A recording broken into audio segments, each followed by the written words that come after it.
like it's Okay, let's 4. look. Oh, that. 2 or a 1, right?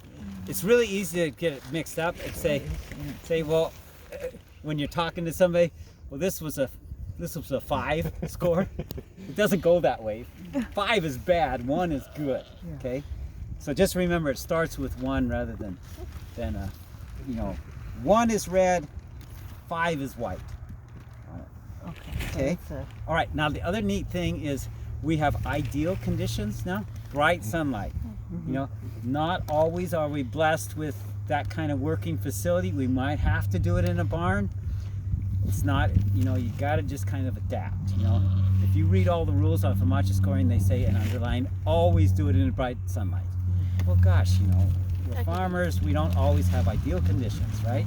So you got to sort of adapt to it. The other thing is, it's very possible that one eye is different than the other. So remember that.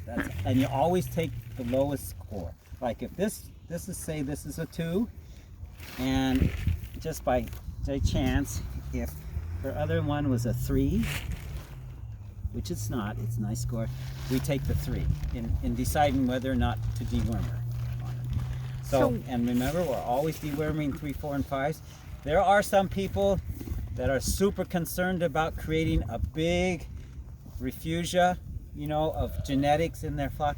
They only deworm 4s and 5s. But the problem you get in when you do that is something that's a 3 today.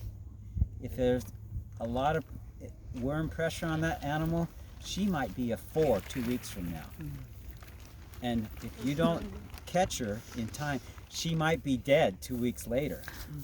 So that's why we've kind of gone against the rules of the consortium. For practical purposes, we deworm 3, 4s, and 5s. And it really hasn't made that much of a difference in our refugia numbers, but it gives us a lot more peace of mind. And one thing we've already talked about is that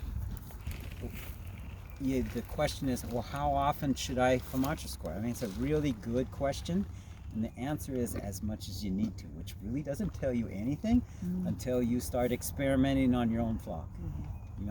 I know people that they wean their lambs and they don't have to FAMACHA score for a month after they wean. We would have dead lambs if we did that. I mean, we've proven it to ourselves so many times I don't even want to remember.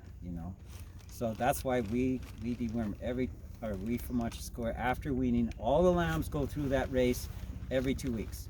Because if we don't do that, we're gonna have some lambs that die. And it usually takes 6 weeks for that. Once you take them off the pasture, and you wean them. If you wean them and take them off the pasture and put them on hay, or if you wean them, put them back on pasture, but then when you take them off pasture, it usually takes 6 weeks for that whole cycle to go through itself. All right, any questions about